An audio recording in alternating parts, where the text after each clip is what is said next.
She's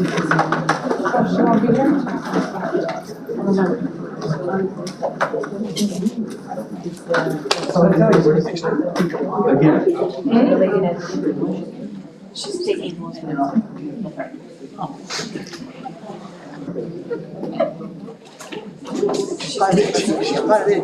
Kevin, you guys ready? Yes, just one minute, please. You're going?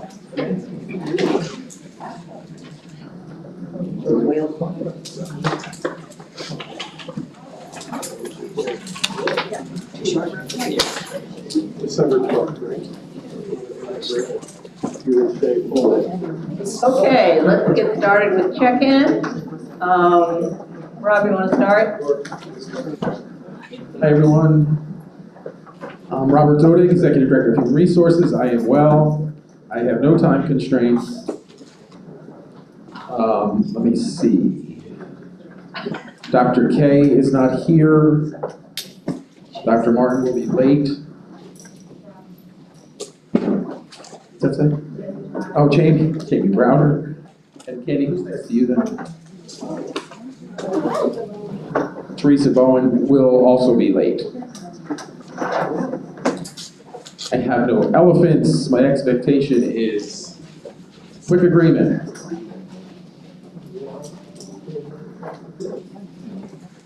Hi, my name is Elizabeth Brinkley. I'm doing well, no time constraints. Missing has been noted, no elephants, and I'm writing a quick agreement. Good evening, Heather Leonard. I'm going to time constraints and we'll all this evening. I believe you already know everything except I believe traffic is at will. No elephants, expectations, I'll go with agreement. We're having trouble here.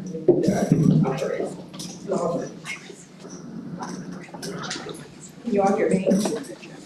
Can you hear Kelly? Not really. No, okay. Go ahead, though. Can you hear me now? Can you hear me now? My name is Kylie Lecter. I'm grade 5, no time constraints. No, you still can't hear. Okay. Elephants, and I also have expectations for a quick agreement. I think you have to be really close. Is this better? Can you hear? Okay. My name is Kevin Kelfie, doing well. I have no time constraints. Missing has been noted. I have no elephants, and the expectations are coming to an agreement.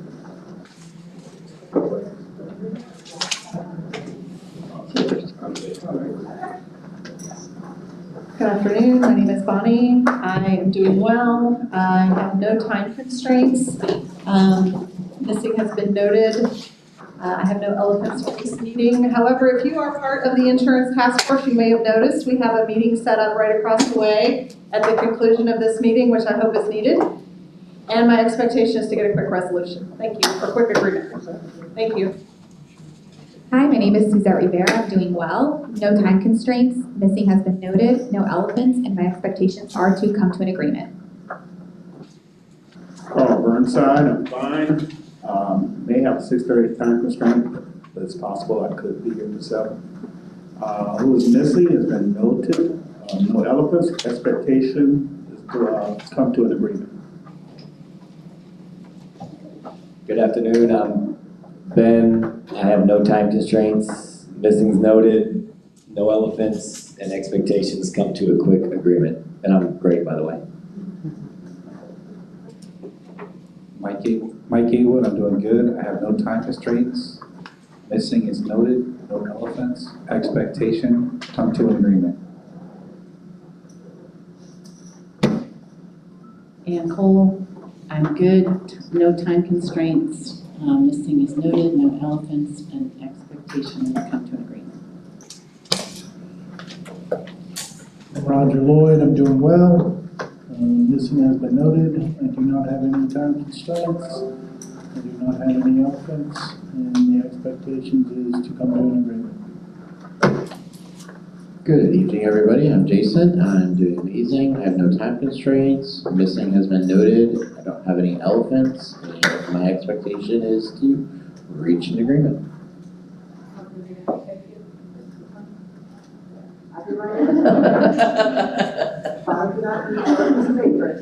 Jessica Duncan, I'm doing well. I have no time constraints. Missing is noted. No elephants. My expectation is to come to an agreement. Marcia Burr, I am well, no time constraints, no elephants, and expectation is come to an agreement. Shannon Johnston, I'm doing great. No time constraints. No elephants. Expectation is to come to an agreement. Hello, my name is Candy Messenger. I'm Director of Food and Nutrition. I'm doing well, no time constraints. Missing has been noted, no elephants, and expectation is to come to an agreement. Good evening, Barbara Cedillo. I'm doing well, no time constraints. Missing as noted, no elephants, and expectation is to come to an agreement. Thank you. Kevin? I do not have a microphone. Oh, I've got it. Kerr has it. Good evening, everyone. My name is Kerr Fazone. I'm here, not feeling well this evening, but I'm here. No time constraints. Missing, we had Jill Castellano, Tara Sherman. I'm sorry, Tara and Tara? Tara with a T. Sorry, the mask is not T. Gonna make it easy to understand me today. I believe Mr. Young, yes. So we're missing Jimmy Young, Deborah Evans, and Patrice Coates.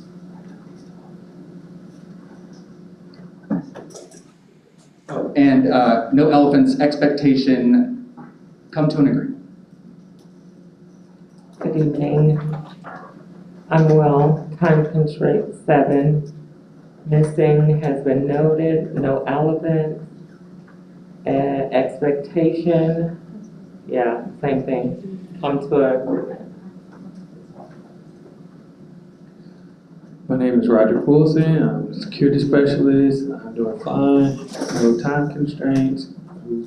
Missing has been noted, no elephants, and come to an agreement. Tony Abrams, no time constraints, no elephants, missing has been noted, expectations to reach an agreement. Come to an agreement? Hi, there's Chris Cox, electrician. No time constraints. No elephants. Hello, my name is Luis Rodriguez. I'm okay. I have no time constraints. Missing has been noted, no elephants, and the expectation will be to come to an agreement.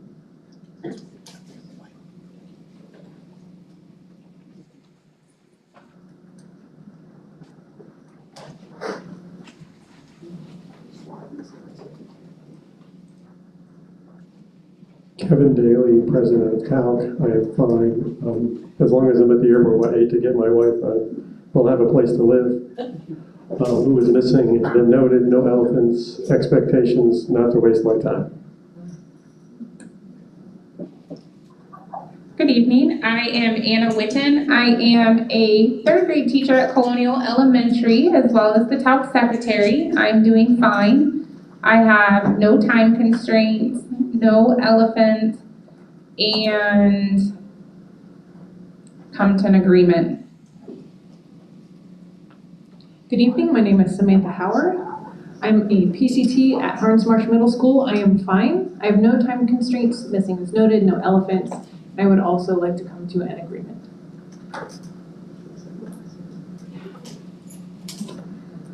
Good afternoon, my name is Shay Pearson. I am a testing coordinator at Island Coast High School. I'm also the TALC treasurer. I'll go there. It's okay. It's just me. Missing is noted. Missing is noted, no time constraints, no elephants. Expectations? We have quick agreement, come to an agreement, and not to waste my time.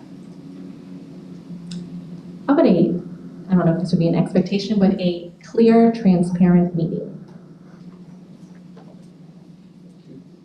Good evening, Mario Doristal, Suffolk Myers High School, Mathematics. I'm doing well, no time constraint, missing's been noted, no elephants, and come to an agreement. Hello, my name is Amy Johnson. I am a 6th grade English language arts teacher at Mariner Middle School. I am well. I have no time constraints. Missing has been noted, no elephants, and I'd like to come to an agreement, please. Good evening, I'm Christina Jarrett. I'm doing well. I'm a kindergarten through 5th grade art teacher at George Hugo Preserve Elementary. Time constraint, I'll be leaving between 5:45 and 6. Missing is noted, no elephants, expectations, come to an agreement. Good evening, my name is Bob Scapitolo, and I teach math at Three Oaks Middle School, and I'm also the TALC area coordinator. I'm doing fine. It's almost like it's Groundhog Day, looking at the agenda. It's the same one we had last time. So I'm doing great, and that's going to be part of my expectation is that we don't see the same, I'll go backwards, that we don't see the same agenda the next time. And I'm doing fine, no time constraints, no elephants. Missing has been noted, and my expectations was what you wrote down. Thank you. Good afternoon, my name is Louis Fisher. I'm the Director of Instrumental Music at Gateway High School. I am mentally drained. I have no time constraints, no elephants, and expectation is to come to an appropriate agreement. Good afternoon. My name is LaShonda Hutchins Cologne, and I'm okay. I'm the grade 3 through 5 math coach at Franklin Park Elementary. I have no time constraints. Missing as noted, no elephants. And my expectation is to come to an agreement. Good evening. My name is Iris Grimaldi. I am a school social worker, and I am doing well. I have no time constraints. Missing has been noted. No elephants, and my expectation would be to come to an agreement. Okay, and Helen came in while we were checking in, so Helen? Good afternoon. I am Helen Martin. I'm doing well. I have no time constraints. No, I think missing has been noted. No elephants, and my expectations are to come to an agreement. Thank you. Amy? Amy Church, I'm doing well. I don't have any time constraints. My expectations are about to get to an agreement. And good afternoon, I'm Donna Mutzenard. I'm doing well. I have no time constraints, no elephants, and my expectation is the same to help you get to an agreement. All right, next on our agenda is to accept the minutes from November 14th. You did receive them prior to the Thanksgiving break, or so if you've had a chance to read them, anybody who has any corrections or deletions to the minutes? Anna?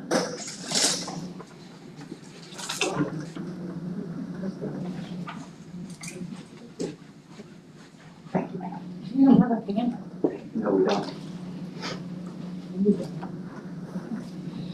So I don't necessarily have a correction or a deletion. I just wanted to note that when reading through these minutes, I don't feel that, and we have kind of all discussed this in our pre-meeting, that the minutes don't accurately reflect the concerns that both bargaining teams had, that the minutes seem to just be what management had to say and not a whole lot of the items that we had discussed from our side of it.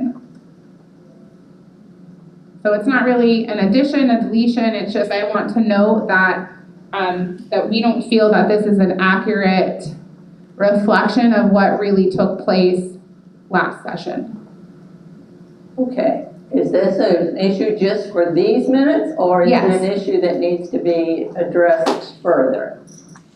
for other I minutes? think it's just these minutes. It's not, we haven't really noticed it beforehand. But kind of as many of us were talking about different points that many of us had mentioned, none of that stuff is in here. And I know that there is the YouTube video that people can go back and refer to. But just reading through it, it just seems the majority of things in here were just what the management had to say kind of in response to our concerns. Okay.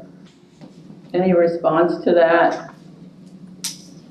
Rob or? We can go ahead and get a verbatim transcript of the video, audio video. Typed, I mean, I don't, you know, I mean, if the parties want to pay for someone to do that or have somebody do that, I'm It was just something that we wanted to note. That's all. Okay. Nobody mentioned it as an elephant, so I'm not going to dwell on this too much, but Carl?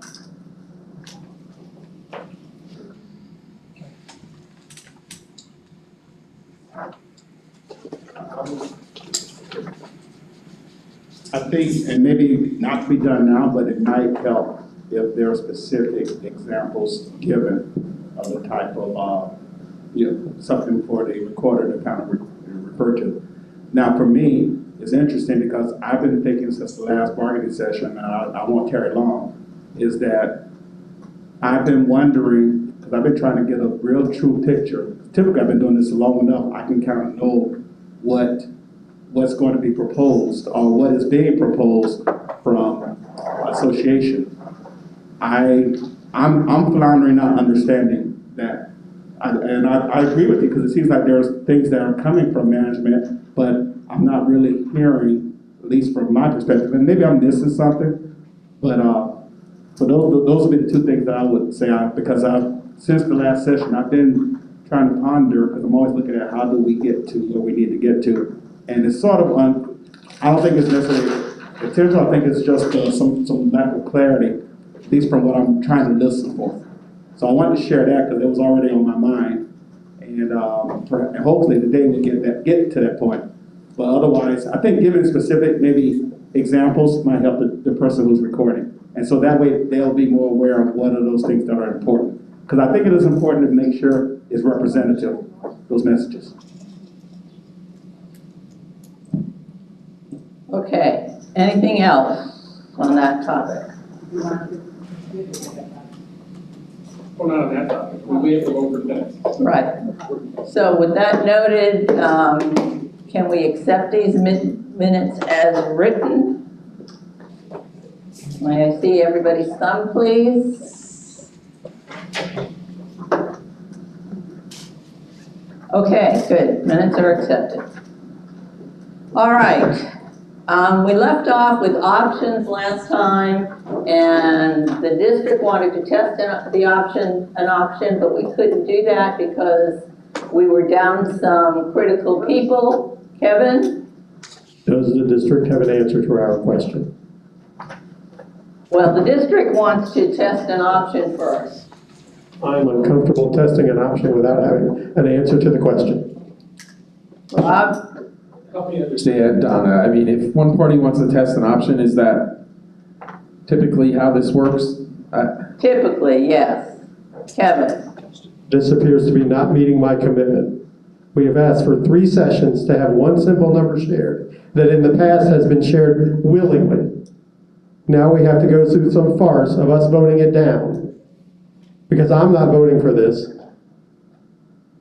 whether it's the last day or not. And to be honest with you, I'm not necessarily inclined to stay if the games continue. Rob?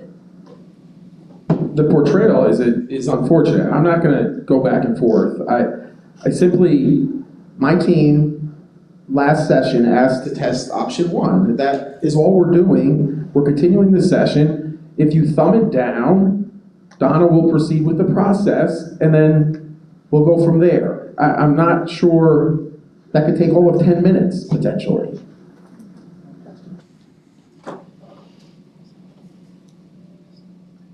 Which is our normal procedure when somebody has to test an option, sometimes there might be another little bit of story before we test an option, but we always test those options. And option 1 is approve 16.2 million for insurance. Let's test. All right, thank you. May I see thumbs, please?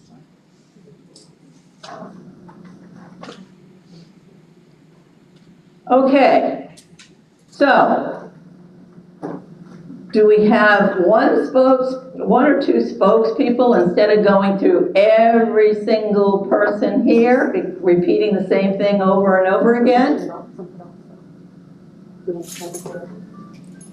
I'll just say that if somebody has an issue other than I have, they can share their issue as well. The transparency involved in the number.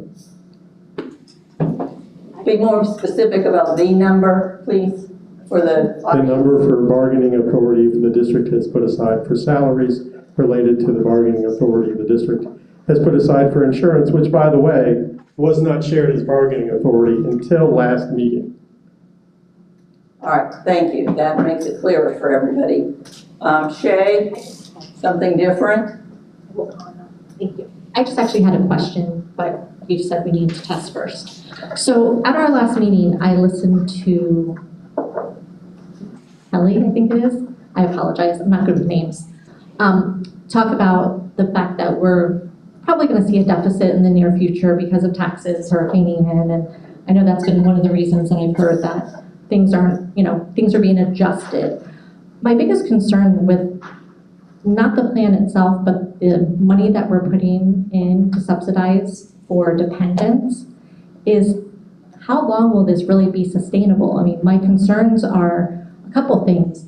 One, we're already in a deficit for claims just based on the people we insure now. We all of a sudden bring on all these extra people, and this might be a question for Bonnie too, because we're going through open enrollment, will they have pre-existing clauses in there? I can stop at that question and then go on. All right, Bonnie or Kelly or both of you, whichever. The last part was definitely Bonnie.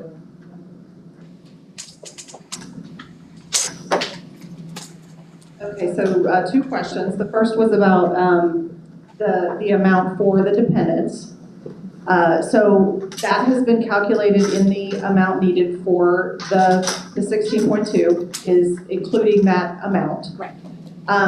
I do want to push back a little bit on the comment that we will have all of these people enroll.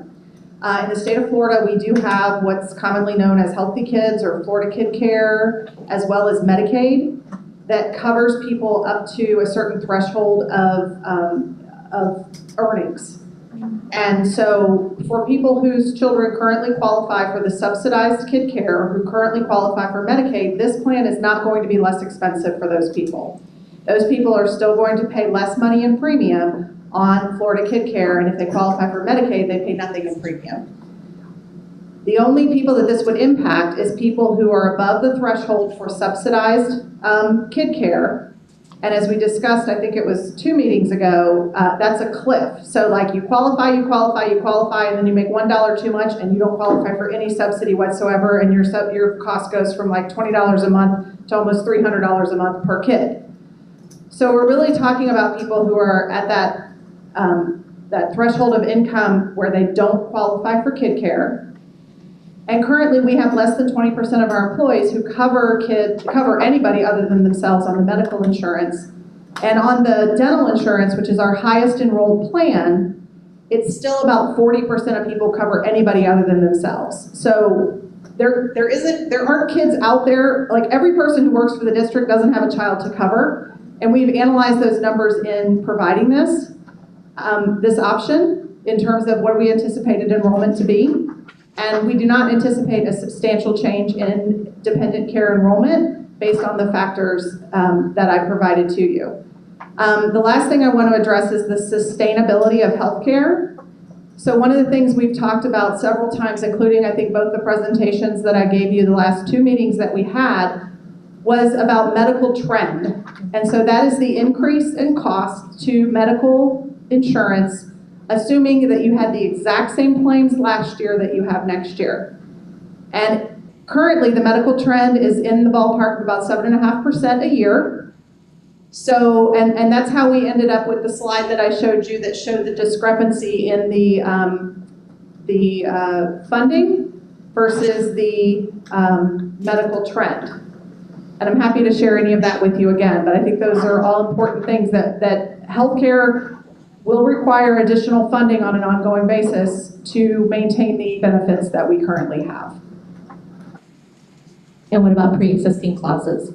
Oh, that was the other one. So with the healthcare laws that were passed in the early 2000s, pre-existing condition clauses on medical plans are illegal. So if I wanted to bring my son who has cancer onto our plan, I could do that without any penalty? We're prohibited from federal law from putting any kind of penalty on anybody who enrolls on our plan, as long as they enroll during an open enrollment period or during their initial new hire period. I just want to make one more point. In 2017, I had 2 kids. I was a single mother on a teacher's salary. My Healthy Kids premiums were $600 a month, $300 for each kid. So I don't know any teacher that's going to qualify for Healthy Kids. Thank you. All right, did anybody else with their thumbs down have anything different to say? Claire, President of PI. Yeah. So you said sustainability, you look at it, kind of the healthcare costs will be or the increase in. Thank you. All right, with that, and the answers Bonnie gave, is there any way anybody is ready to change their opinion? Because I haven't answered Kevin's issue yet, and I can't answer Kevin's issue. So we're gonna have to rely on Rob. I mean, I can answer Kevin's issue to some extent. Okay. What I'm about to say is with an abundance of caution, in that we received authority from the board on August 30th. 1 month later, we know what happened. We had a Category 4 hurricane that destroyed a significant portion of our tax base, which schools depend on for funding. So the economic conditions we find ourselves in post-Hurricane Ian are different than the economic conditions we were in on October 30th, 2022, when we received board authority. That is the same day we received board authority for the $16.2 million that is on the table today to pay for dependent coverage, keeping our plans the same, and the other things we've talked about the last 2 sessions. Having said that, the number that I'm about to provide to you all could change because of the economic conditions we find ourselves in. That is why our finance department has been reluctant in some fashion to provide a figure to this extent, but we know that we owe it to you all to tell you that. And so I'm willing to tell you that figure tonight with the caveats I just gave. Okay? So, here's what I need you to all keep in mind. We have 4 employee groups. TALC, SPALC, Salary Schedule N, and Administrative.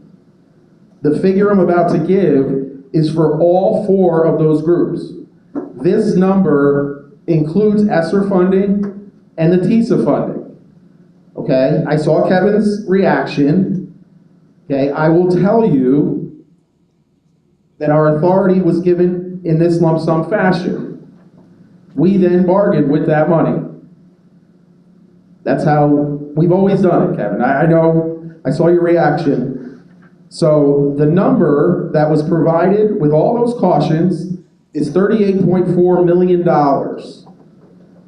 That's in addition to the $16.2 million for insurance. So those are the 2 pots. Full transparency with the caution of the hurricane happened after we received this authority. I have not been called back to say we need to have another executive session. That has not been scheduled. I'm telling you that right now. I don't know if there will be one scheduled, but that is the current figure for all 4 employee groups. So it's 38.4 million and 16.2 for the insurance. Correct. 2 separate numbers. All right. Where do we go from here? You got the numbers. Kevin, We would like to caucus, please. okay? Caucus. Ballpark, 15? Got it. You guys need a caucus? No, you're good.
Okay, we have everybody back now? I believe so. Turn this on. Okay, practice report from Island Coast. From TALC-SPALC. So we had a lot of discussion around more than just the options, just, kind of the status of the health insurance plan in general. And we were appreciative that that the bargaining authority number was shared with all the caveats. I understand all that. And we had some discussion around that. And I think with all of that said, Donna, we would like to retest option 1. Okay, we want to retest option 1, which once again is approved at 16.2 million for insurance. May I see thumbs once again, please? Okay, no changes there. And we are good over here. Option 1 has passed. All right. Now, I do believe we have to take a break.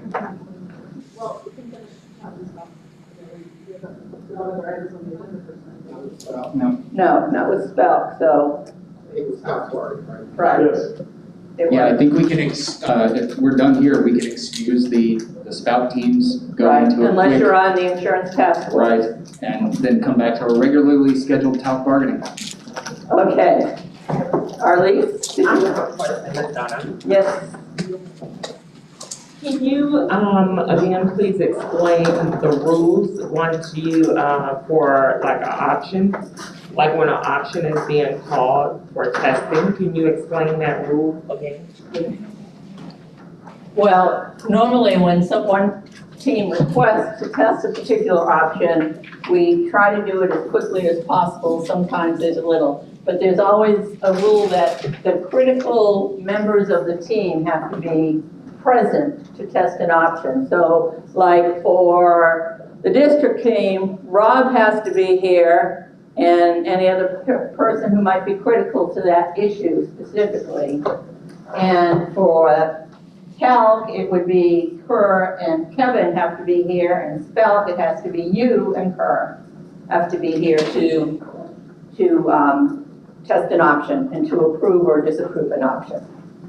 So that's pretty much the basic rules. And of course, implementation is what Insurance Task Force is going to be doing when we break. Okay? Anything else? All right. We just said anybody can stay because the Insurance Task Force is a public meeting. We just ask you to be quiet if you're staying. We are going to continue with TALC. Am I correct, Kern, Kevin? Yes. And Rob? Yeah, I think we have to. Okay. So TALC has to stay. SPALC, members of the team may leave unless you're on Insurance Task Force, and the rest of Insurance Task Force members can move over to the other room. And when they're done, we will resume.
not to do another check-in. So we will just move forward with Article 8. I did find the snapshot for Article 8. The story was cleanup language for performance evaluation found by Florida statute. We have the plan approved annually. And we mentioned the NEAT process, notice, evidence, assistance, and time. And TALC has the most language about this due to the state statute. Our interests were compliance, equity, clarity, manageability, teacher morale, retention, student achievement, consistency, professional standards, recruitment, support, and assistance. And there was no data requested. So with that, do we have additional story to teacher evaluation?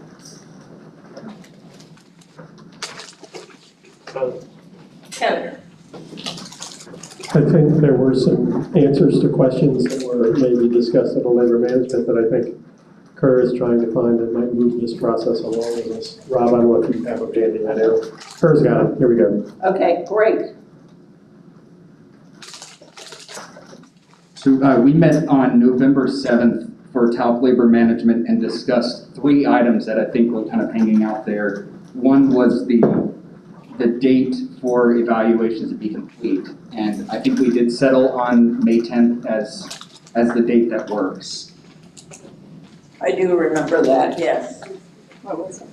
May 10th. There was discussion about moving that up, but I think May 10th is where we landed. The second item, Donna, was around the word mentor.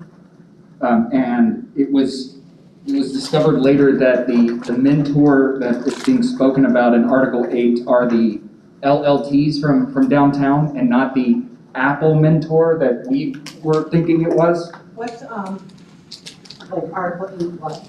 Oh, man.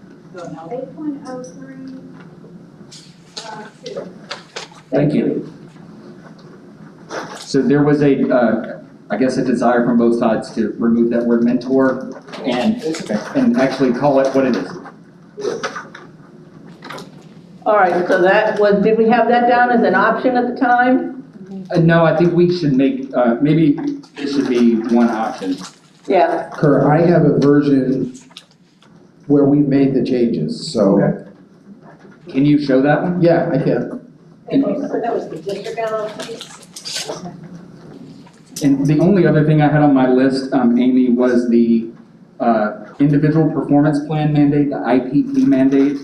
We wanted some language in there that there needed to be a documented necessity versus just anybody being able to have some sort of performance plan on them. Yeah.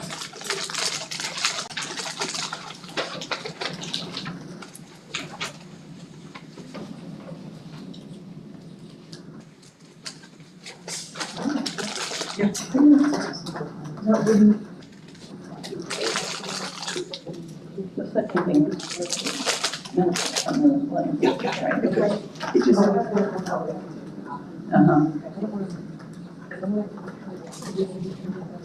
I'm sorry.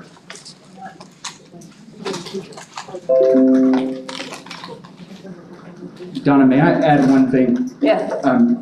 The documented necessity, there was discussion on our side about that going both ways.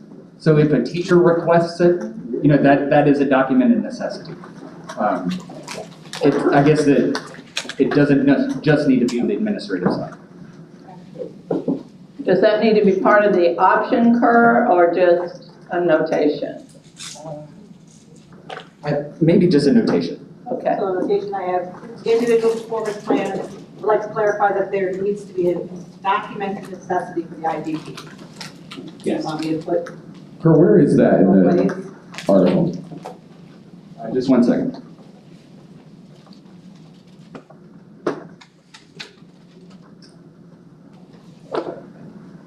It's something.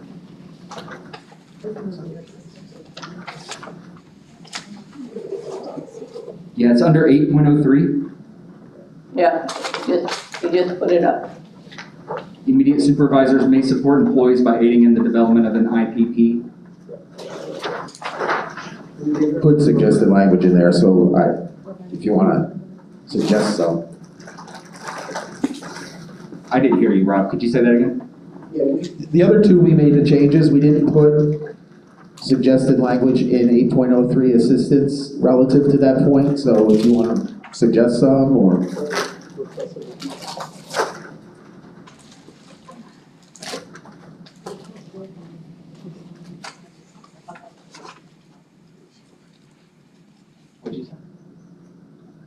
Kevin? Yeah, I think we have a desire to allow a teacher to ask for one. So that may be in here. And then again, I mean, I know typically these evaluation systems are yearly, right? So oftentimes when we're looking at a teacher in need of extra support, we're looking after a year of struggling and then coming in. And so I don't really have any kind of language in mind, but with the idea that this could be kind of a real-time thing too, like not having to wait till final performance evaluations are done before we institute a plan on somebody. I know the ones that I've been involved with the state mandated ones have been as a result of annual performance evaluations for employees. I think if we have teachers who are struggling and who are in need of support, they need support now. They don't need to wait until an annual evaluation to start getting support the next year. We have an interest in buttressing that against the idea that it could be used in nefarious means on certain instructional staff. Rod? So I agree, Kevin, and I think this is outside of the intensive assistance program process, which is statutory. I think the intent here is to try to help folks from the beginning, and I don't have any objection, and I'll ask the principals in this group, our group, if there's any objection to, if a staff member comes to you and asks you to essentially give them some kind of support, which would amount to a performance plan or an individual performance plan, would there be any objection to doing that for a teacher? No. I didn't think so. I can't see far over. That's because he's not there. He's not there. So you're okay if you can't see him. And just to keep going, I just don't know what we want to talk about may trigger this IPP from an administrator's perspective. You know what I'm saying? So like, teachers will ask, but there may be an instance where a teacher doesn't necessarily recognize they're in need of support, and they're in need of support, and an administrator, I think, needs to have the ability to provide support and assistance. I just don't want to make that because I feel like it, because I've been through your class one time, and it was it was rough on I would say the Wednesday before Thanksgiving, but that doesn't count anymore, right? The day before the holiday or something, you had a rough class that time, and so I think you need something, and that may have been the only time I've been there. So buttressing against that, I think, but having something that's accountable for people so that it's not willy-nilly is probably the best word to use there. Is that an option you want us to capture, or we just? Sam has an idea she doesn't want to put up there. Sam? All right, so it's not necessarily an idea language-wise, but looking at it from my perspective as a PCT and the types of support systems that schools already have in place, that might be a good opportunity to kind of define what that looks like. So maybe language around because again, I think this shouldn't be the teacher's first avenue for support. I think schools should have in place onboarding and ongoing support systems. So at the result of those support systems, if there is still a greater need, I feel that would be an appropriate place and the appropriate types of documentation to trigger something like this.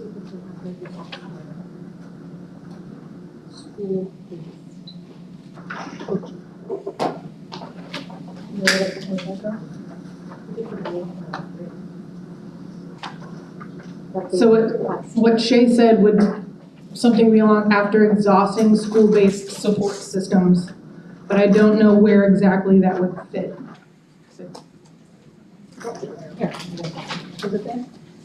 Right. Well, Elizabeth just leaned over and said something to me that I think is important. When I look at Helen, I'm not sure this should be in this section even. I know it's talking about assistance because it's relative to evaluations, I guess, but I mean, trying to help a teacher improve their ability isn't necessarily about their evaluation all the time. I agree with that. Yeah, so. 100%.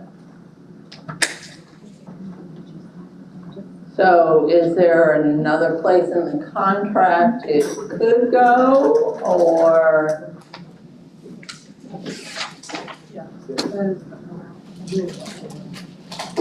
Helen?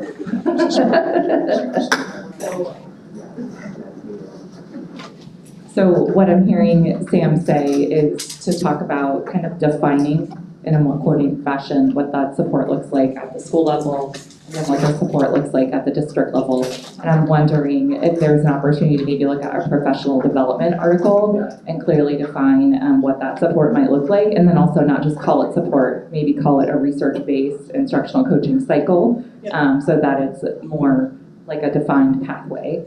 And it's clarified as to what each person will do in that process. And then also just in terms of sustainability, I will point it out, as much as I like the option to change to district learning and leadership teacher, currently there are only 6 LLTs in my department. So I'm wondering if an option could be maybe a district instructional coach, because there are a couple of other departments at the central office that have instructional staff as well. And while we can handle the current caseload, I'm concerned that we might not be able to service all 6,000 teachers equally with 6 individuals. Okay. Anybody else, Sam? I actually was thinking the same thing when we said LLTs. I'm like, wow, there's not a whole lot of them right now. And I'm sure there's a lot of teachers who are like, I'll take an LLT to like help me right now, because it's been tough. Okay, so Amy is trying to capture that, so.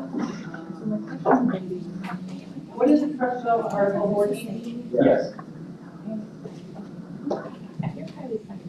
You can request it. You're affected. You can request it. If you need movement, then we as supervisors. You said district? If you're unsatisfied. Coach. Just based off of evaluations. Well, you could be any evaluation. All right, so this is what Amy has written. Let me know if this is not what you were thinking. Should the ITP language be moved to the professional development, Article 14, change mentor to district instructional coach? For 8 point, well, I don't know if we're going to put it in 8.03. Oh, but, right. So anybody else have anything they want to add? Did she capture that well enough? Helen, Sam? Anna and I might have a thought. 1 second. Okay. Rob, go ahead, they have a thought, they're working out. Move on from this just for a second. Because Sure. I wanted to put up the language that Ellen mentioned about LLTs.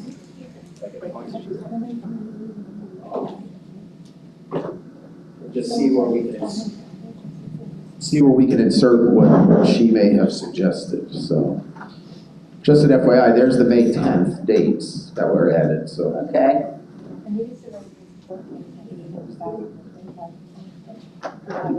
Here it is. So Helen, if you could, I know we're doing this on the fly kind of, but we took out employee mentor and added leading and learning teacher. So do you want us to add leading and learning teacher and some other position, or? Well, the instructional coaches have learning leadership teachers, and then maybe or district instructional coach or.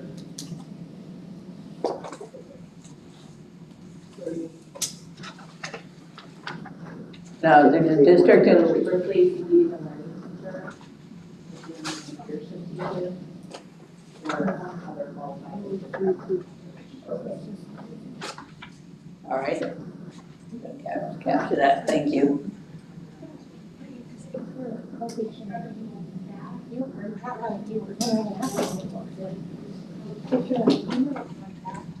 You may apply some employees please complete one of these. But if you are professional service continuing contract, other district instructional personnel, if your needs improvement are satisfactory, we can just release these two. We couldn't hear that exchange. I know. Okay, I so. know. Well, people are talking over there, Yeah, you guys so are I having was a- waiting till they finished their discussion. We don't have any. You're having a Norm caucus. All right. Amy, can you read that back, please? I sure can. We're gonna remove mentor from that language. We're gonna change it to learning and leadership teacher or other district instructional personnel. Qualified, I think, is one of the words. Qualified. person. District instructional personnel. The coach, I know. Good? Yeah, I think that's good. Sam. Is it okay if I backtrack to what Anna, sorry about the sidebar. So Anna had a really good point for 8.03. I think a lot of the concern was generated from that intro paragraph, but following that, it is pretty clearly laid out about what would trigger and not trigger support in the event of assistance for evaluation ratings. So we do think it's in there. It's just that intro paragraph without following through the rest of the section seems to be a little bit more open-ended than 1, A, B, C, and D. So that goes along with, like. So the defining of it is already done. Beneath it. Okay, thank you. Basically, they're Is it saying. 8.03 where it says assistance, the first sentence? Is that what you're talking about, Sam? I'm sorry. No, basically 1803, the intro. 1803 or No, 803? 803, sorry. Okay. 803 and 803.1. Which together combined answered some of the concerns. It's Got it. just if you do it one by itself. Okay, all right. Basically, you have to read through the whole thing and then you understand what it's talking about. So we do have some options here. I don't know if you have discussed. Well, we already had the May 10th in the language. I think we already approved May 10th, I believe. No, we did not? I think we agreed in a labor management, but we never approved it here. Oh, okay. I thought we discussed it here, but maybe we never approved it. We were going all over the place. We were, yeah. All right, Kern? That's all right. We may have, these weeks are really bleeding together. They're looking just to make sure, I may be mistaken about the May 10th. We may have already. Yeah, we on our minutes from August 29th, we tested strong design 1 and 3. I think the only other thing that I have on our list here is 8.02, number 2, under immediate supervisor. We had some discussion at TALC Labor Management. We've had lots of discussion in the past around an appropriate administrator to evaluate specifically special instructional staff.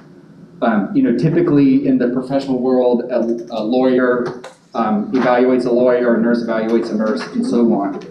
And this language gets a little closer, but I'm wondering if we could kind of tweak it a little bit, just to, where am I? Performance evaluations must be completed by an immediate supervisor. I'm wondering if we could change it to something like qualified supervisor, or something that reflects the fact that the person that's evaluating, say, an SLP or an OT or PT is doing that in accordance with the, that discipline's national professional standards.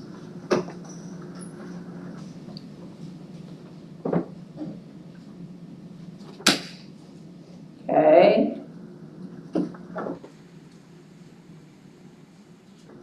So Rob, I don't know if the word qualified, like we did in the previous one, works. Qualified supervisor. I think maybe the word appropriate, by an appropriate supervisor. We used that in the past. Did we? And Okay. that caused a lot of problems. Okay. We had, nurses being evaluated by someone who was in charge of the school psychologists or, things of that nature. I think Jess wants I to. know, I see Jessica. So, here. Are you talking about here to change immediate supervisor to qualified? Where are you at? I don't know, where are you at? I'm under immediate supervisor, 8.02. Up there on the screen. Right here. Number 2. That's what he said. Right there at the bottom? No. No? No, the actual heading that says immediate supervisor is bullet number 2 under 8.02. So he's not there. Bullet number 2. Yeah, keep going up. Okay, maybe the other way. Right there. Ah, okay. All right. So it's 8. I'm sorry, it's 8.01. That's why it's. That's where we're getting mixed up. 8 point, okay. Jessica? So the groups are evaluated by administration that oversees their work all year long. So it doesn't mean if you're a school social worker that you're necessarily going to be evaluated by a school social worker.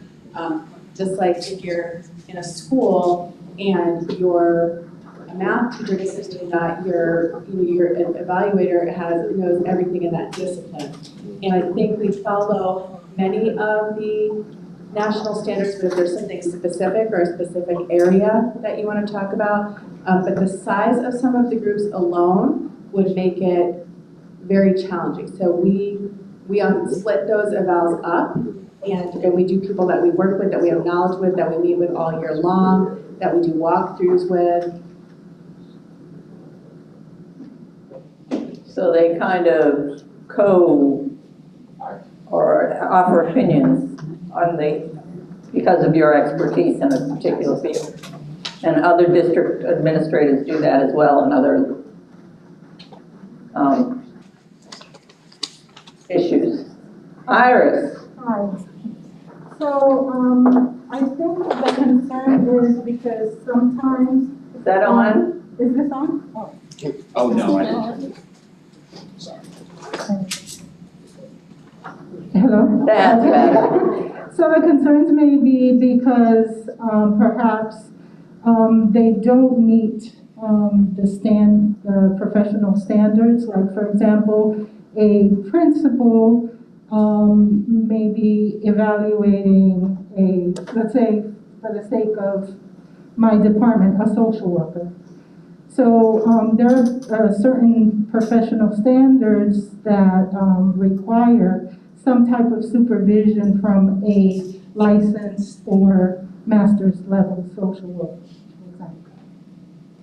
Okay, and the remedy for that, to be sure that somebody with that expertise would be part of the Yes, that would at evaluation least process? meet the minimum requirements of the National Association of that discipline. Okay, so a principal could have that list of national requirements too. Perhaps. Perhaps, but not likely. Okay, Jessica. In the school system, it's so vast and varied that there's several different things we do. So while somebody might see MTSS, there's a number of special instructional that play that role. Often people are working with behavior. We have behavior people who play that role. I mean, our people are supervised by people who work with them all the time. And we often have supervisors who oversee multiple groups.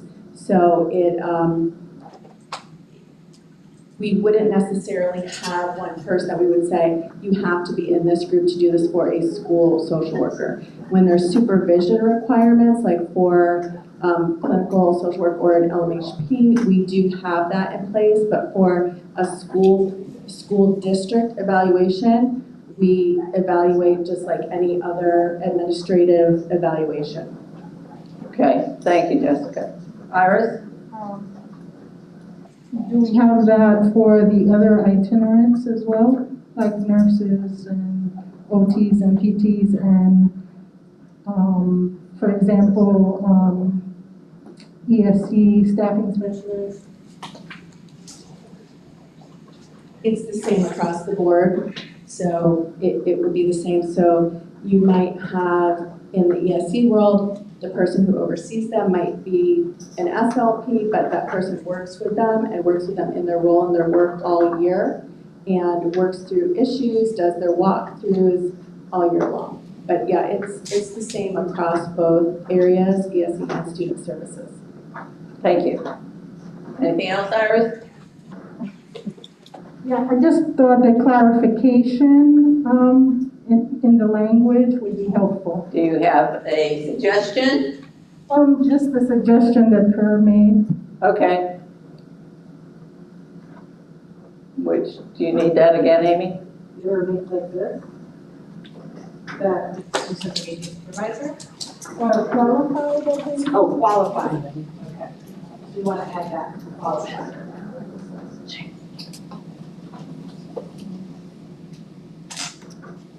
All right, anything else in anything else in 8.01, 8.03, or Article 8 in general?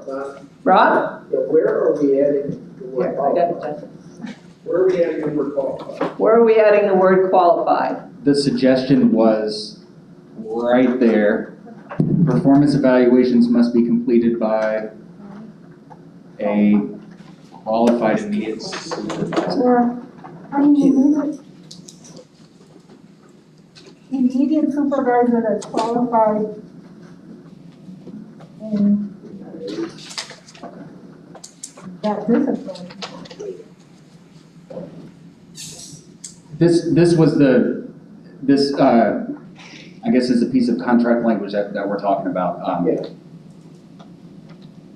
Rob, maybe we need to caucus for just a few minutes and chat about this internally. Okay. Let's do 10. 10, got it.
makes a little more sense than what the other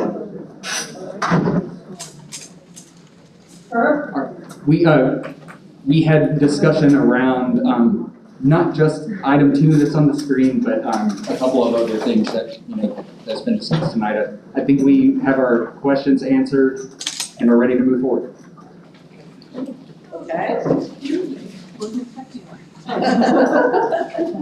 What were you saying? Write that down.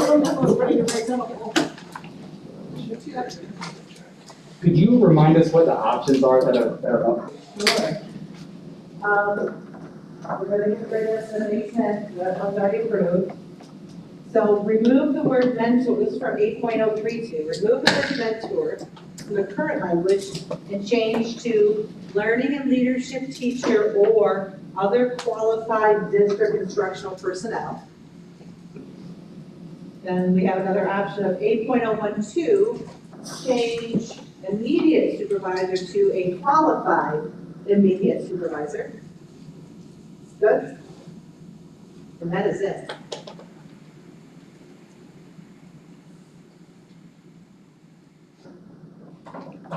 Okay. We had discussion around option 2 as well. I think, Donna, maybe you can help me make a straw design. Okay. With option 1. Hold on. Yeah, I'm sorry.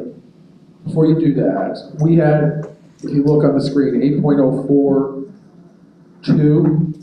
I think this was discussed also previously.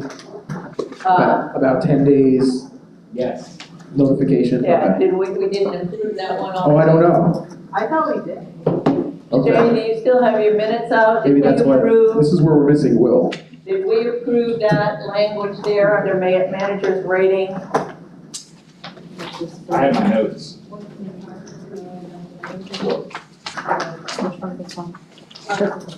I have them, we have to go back. What's the date? Donna, my notes say that option 3 of last time was to add a date on the staffing guidelines, which to notify employees of non-reappointment. I don't know if That's not this. Well, Yeah. yeah. Jay? Oh, so that was actually a red for option. Wait a minute, Sorry. Thank you. So the option 3 that we had approved last time said labor management would work with staffing and talent management guidelines to notify principals about when to let teachers know about anticipated reappointment prior to the job fair. Yeah, that's not this. Right. This is about That's the- what Kurt just brought up. Right, so. this is about the manager's rating on the evaluation. And then the language we have up here, manager's rating, your manager's rating at least 10 days prior to submitting for approval. Written feedback. Was that on the last? I think it was written feedback. It was written in feedback? Written feedback within 10 days. Okay. But did we But we approve changed it? it to electronic, right? Did we change it to electronic? Did we approve it? Anything to do with that language? No. Okay, then we'll have to add that as an option. Okay, so somebody, tell me the language you want written for the doc. I heard a couple of different things coming out of the notes that people had. Right now, it says their manager's rating at least 10 days prior to submitting for approval.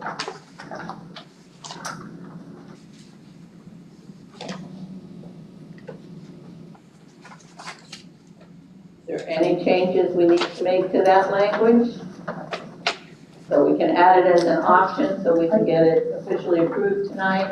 I think we need a documented feedback, right?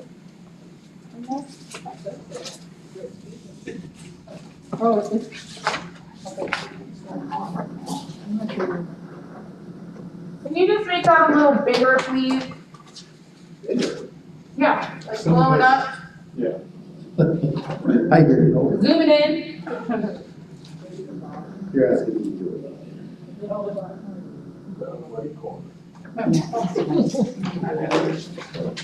Is that better?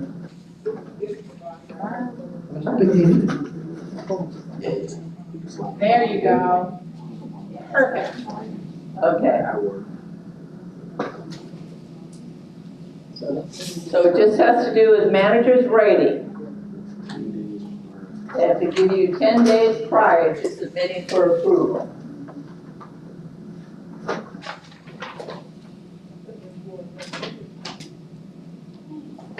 For manager rating.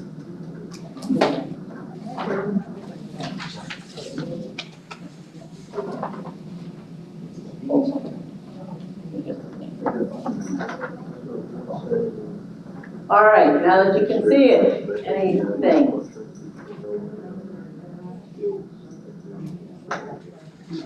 Yes. Just clarification.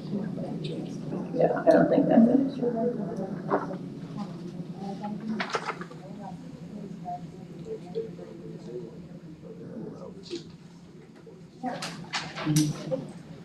All right, there seems to be some confusion here.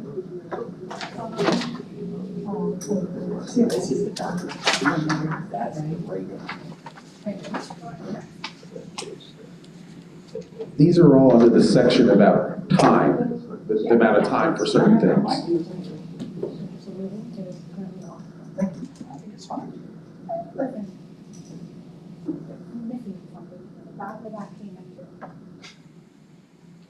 Is there a problem? Okay. The problem is that we started discussing this back in September and refreshing our memories on the fly. So in the previous draft, that sentence ended with the word of. And so we needed to add words in there to make the sentence make sense. That's the only reason why that language is there, but it should probably be an option, Donna. All right. So tell me what you want for the option. That language.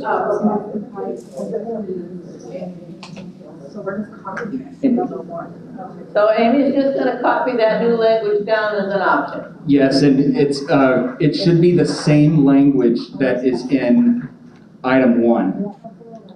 Within, must notify employees of their manager's rating.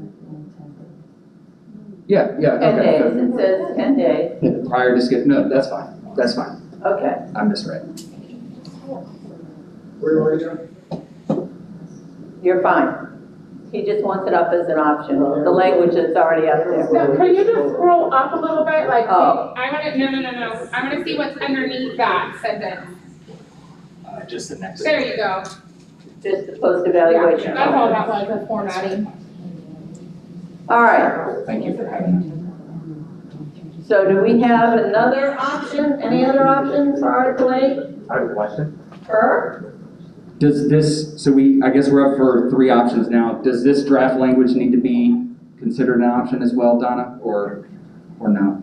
We're putting it up as an option. So then, I would like to include or make a straw design with this language, option 1 and option 3.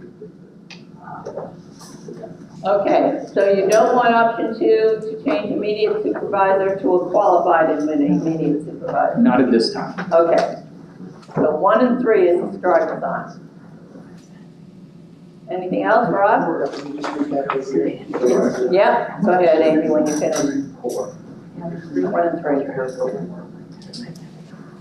Okay, option 1 is remove the language mentor from the start language of 8.032, change it to learning and leadership teacher or other qualified district instructional personnel. 3 is 8.042, manager grading, add that language under manager grading is 10 days prior to committee your approval. Okay. Is that it? Any other straw designs? Want to test that one? Sure. Yes. I want to make sure I clearly understand. All right, we have some questions. Go ahead, Carl. I just want to make sure I understand. And like I said, this is September, so I want to make sure I understand what is it correcting, what is it fixing, that type of thing, and so I can get a clear understanding. I'm not. What is it, Carl? I didn't hear you. The thing That's underlined? So in the first draft that we got, that sentence ended with the word of. And we said, of what? And the supervisors have to notify their employees of what the rating is within 10 days.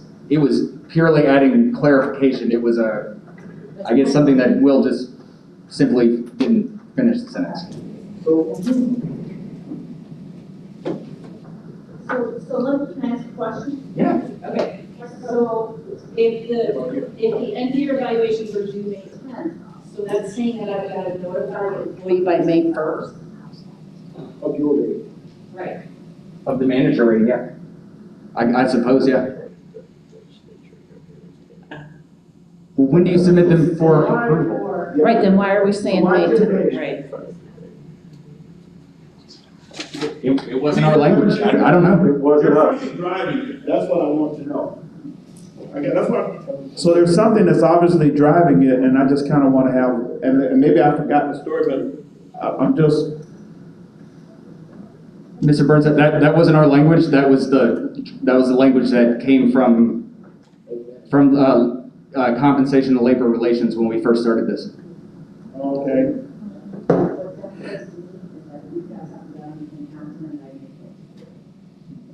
That's what I'm trying to.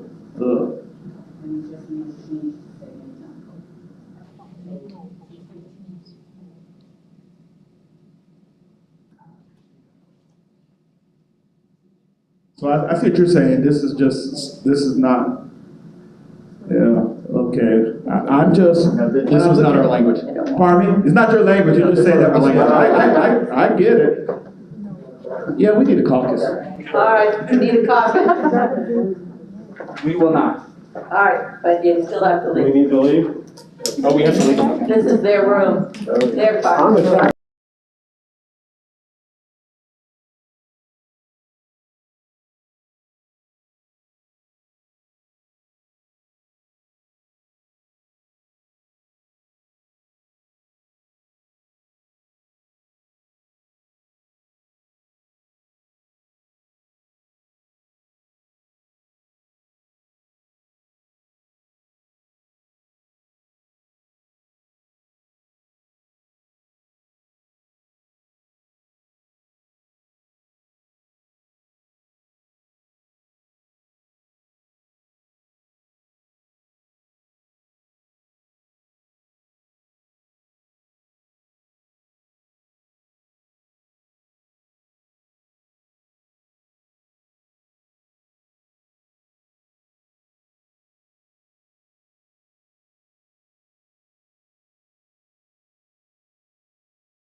Thank you, Amy. Okay, caucus report. Thank you. We had to discuss the language in number 2 up there because, as Claire stated earlier, it had just said notify employees of without additional language. What we believe happened is Will added that language. I don't necessarily recall a conversation in TALC labor management, and I apologize if there was, but the principals of our group wanted some clarification on what all of that meant. And what it amounts to is an additional option or clarification of option 3, which the 10-day notice should be for employees who are receiving a manager's rating of needs improvement, developing, or unsatisfactory would get the notification 10 days prior. So that's a point of clarification from us on the language in number 2 there, 8.042. Okay, And that's what we discussed in the caucus. all right. Okay. Not observation, no, nothing to do with the observation. Nothing to do with observation. Right, What's the manager's rating? right.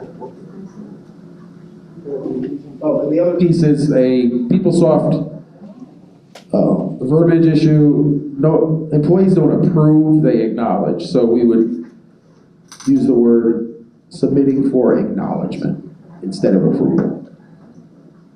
At that, on number 2. Correct. Yes. Or acknowledge. Yes. All right, Anna? So in that subsection A, from what I was hearing you say was that managers, that request for that 10-day would be only for people with needs improvement and unsatisfactory, correct? Yes. Okay, so, however, and I'm just gonna think and talk this out because I may have just answered my own question in my head, but we'll just talk it out. But if I was a person who was fighting for highly effective and I was really close to that with effective, then I would still maybe want to have that 10-day I still would want to be eligible to have that conference. And if we excluded out other employees that were going to be effective, would we take them away that opportunity to meet? No, you can, regardless of your evaluation manager's rating, you can request a post-evaluation conference. The only requirement for the needs improvement or unsatisfactory is they must meet with them in the second sentence there of 2A. Do you see what I'm saying? Employees may request, and then the next sentence is immediate supervisors must meet with all employees who have needs improvement. If you have effective and you want to have highly effective, you can have the post-evaluation conference. Okay? All right. Anything else? Any other questions or clarifications? Kerr? Rob, I'm sorry to ask you to go back. Can you say what the new verbiage is? Sure, so it would say, immediate supervisors must notify employees of their manager's rate, must notify employees, and I'm just skipping down here, who receive a manager's rating of needs improvement, developing, or unsatisfactory, of their manager's rating at least 10 days prior to submitting for approval. I know we'd have to wordsmith that a little bit. Did you want to change approval to acknowledgement? Acknowledgement, sorry, yes, thank you. You're welcome. Another option. I guess the easiest thing to do is add it as another option.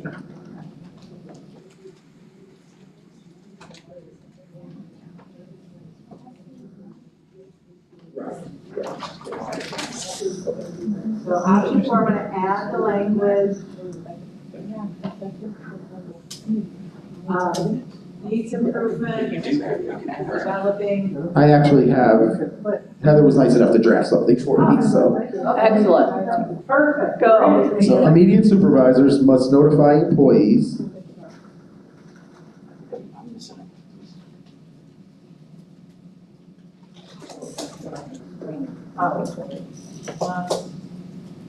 yeah, it is something. For you, those of you, this is the suggested language for that particular issue.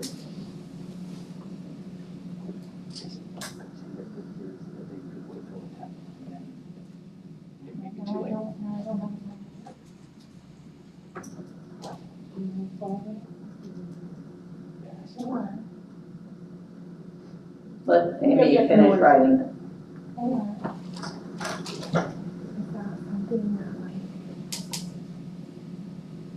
In our meeting, when we're meeting through and we're talking, like, it's not a surprise. It's not a surprise, like, we're sitting down, we're having a conversation. I can sit in like that. Then I feel like this, I feel like this, and we agree on the evaluation beforehand. But then I've also Okay. read it before Sam? and it's like, here's your evaluation.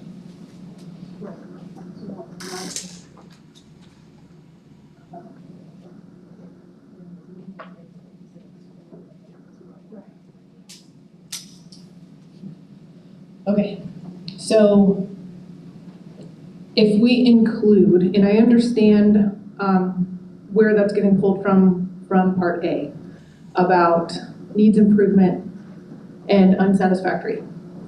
However, if my managerial rating is gonna be effective, do I not have that do I not get notified at all? That's my question. Is it taking out that whole group if we specify that in that opening statement? You would not get notified, there would be no requirement that you be notified 10 days prior to receiving your evaluation for acknowledgement. Correct. But, like I said to Anna, you still have the option of the post-evaluation conference. No matter what you're rating it. So that post-evaluation conference, if I'm ineffective according to my managerial rating, is there potential to leave that post-evaluation conference, say that I bring more evidence, to walk out of that with a highly effective? Carl, you want to?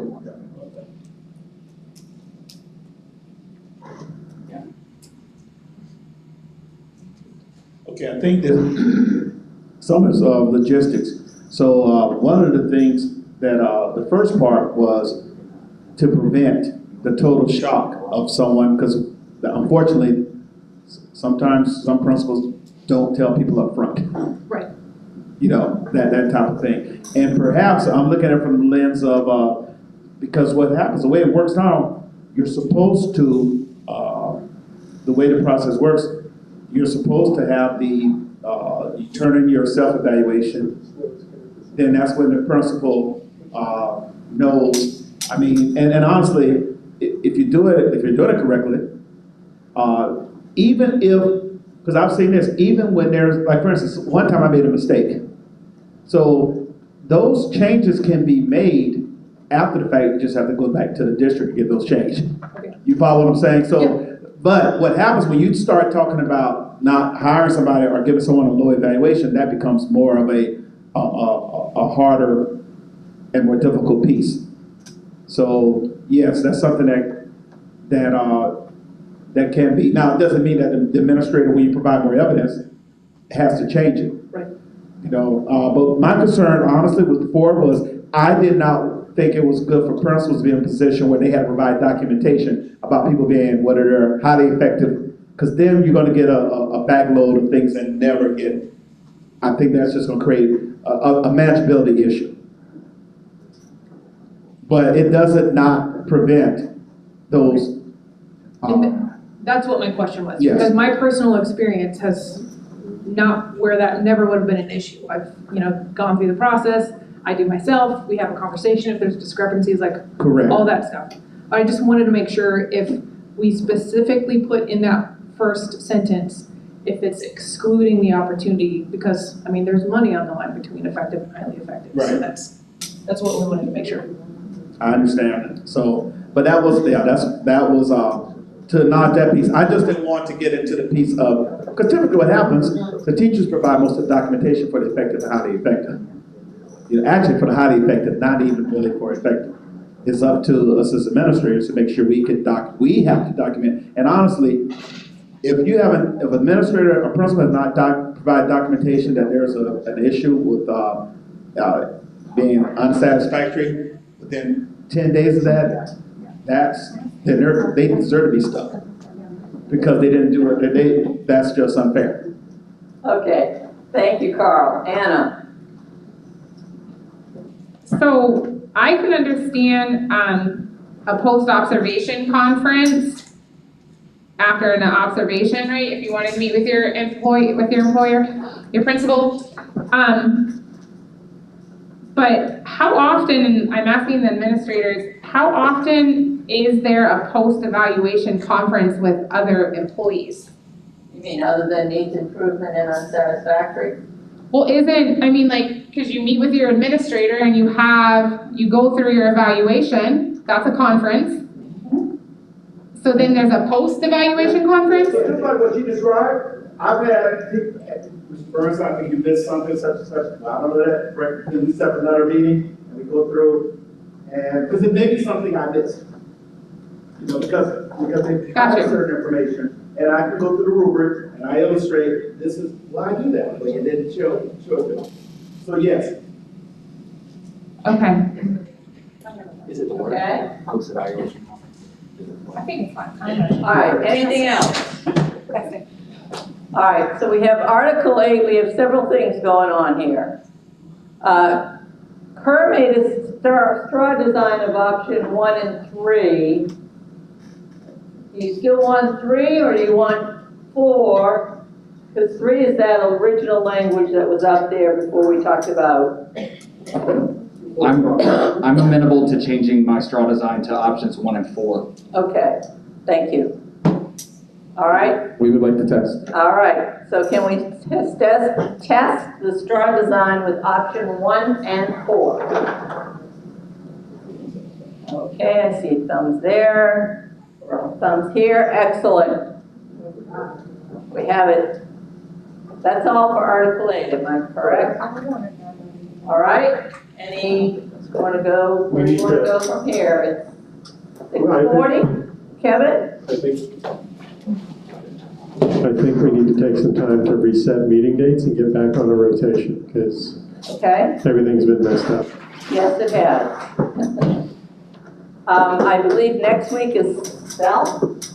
So the calendar invite currently says TALC, but it should be a SPALC night next Monday, Right. and then every other.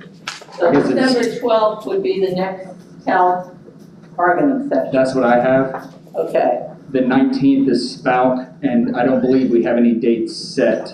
In January? There was some talk about meeting on the 26th, but I don't know where that went, Donna. I'm out. All right, we're out, so yes. I don't think that went very far. So I guess the 9th or the 23rd would probably be the earliest. Oh yeah, there's no school. Right, school's out by the 23rd. Rob? Yeah, so we have some desire to meet other than the 12th with TALC, so. Okay. If we could find a common date, that would be great. The board meeting is on the 6th, so we cannot do that evening. Okay. So you're looking for other dates the week of the 12th, or Not could it be the necessarily, week of the 8th? any date in December, All right, any other date other than the 12th and the 6th? Correct. And the 19th, because we have SPALC. And the 19th, because we have SPALC. And December 8th, because we have SPALC. Oh, 5th, I'm sorry, December 5th. No, December 12th is out. That's next. December 12th is out. Right. No, he said. Okay. So, is there any other day in December, other than December 6th, and December 12th, that TALC could meet? How's the 14th? What about the 14th? That's our rec meeting. That's the rep meeting. Okay. We're currently looking at the 7th. They're looking at the 7th. Works for Yeah. me. Is that okay? Is that okay with TALC? To change the meeting from December 5th to December 7th? I mean, no, December 12th to December 7th. No, we want to meet on the 12th. Oh, you want to meet on the 12th? Yes. We want to add another day. Oh. Or two. So you want to add the 7th? The 7th, we have a meeting, a lot of us at 4 to 5. So could we start at 5? Could we do the 7th from like 5 to 7?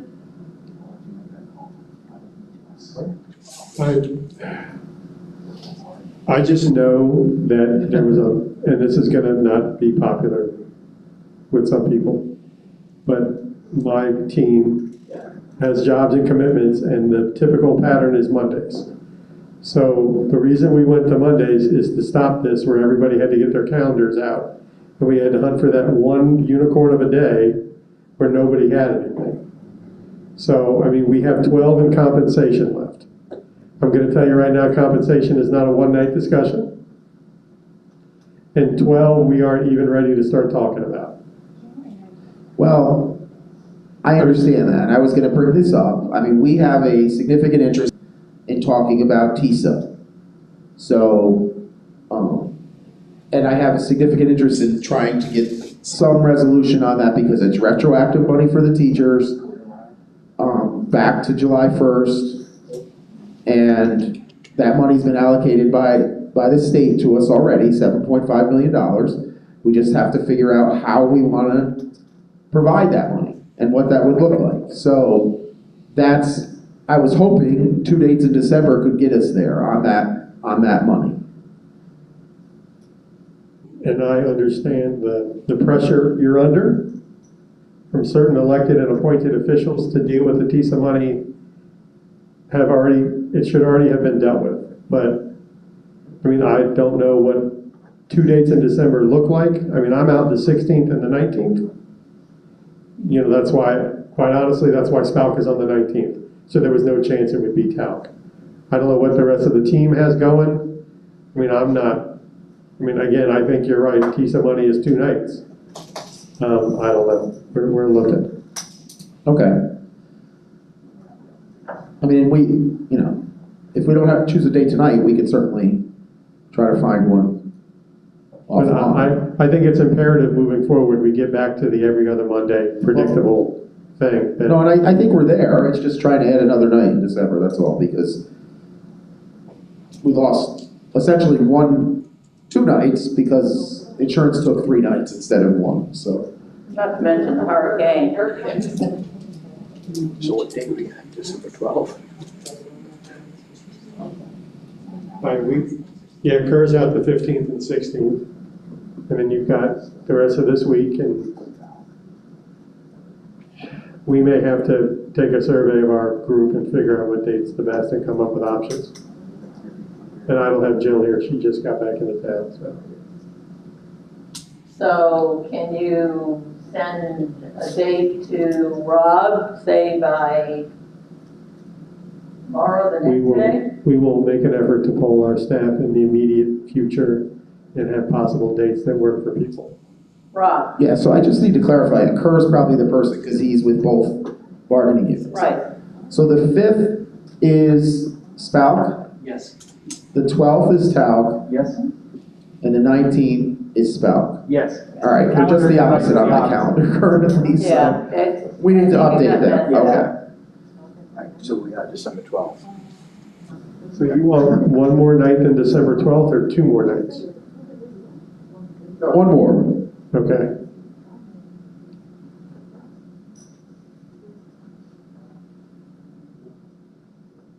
Is it all right if they get back to you on that one more as soon as possible? Rob? Back to me. You gonna get back? You gonna let me know? We're gonna take a survey, All right. figure out. All right, so for this evening, we're done? Everybody ready to go home after their first day back after? Thank you, Amy and Donna. You're welcome. Thank you. At least we got some things done tonight. Thank you all for the work on insurance. And we are now finished with another article. So, great job. Thank you, everybody. Thanks, Donna. Thanks, Amy.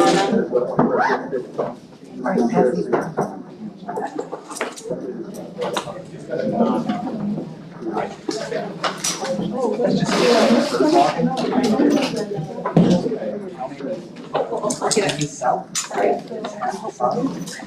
just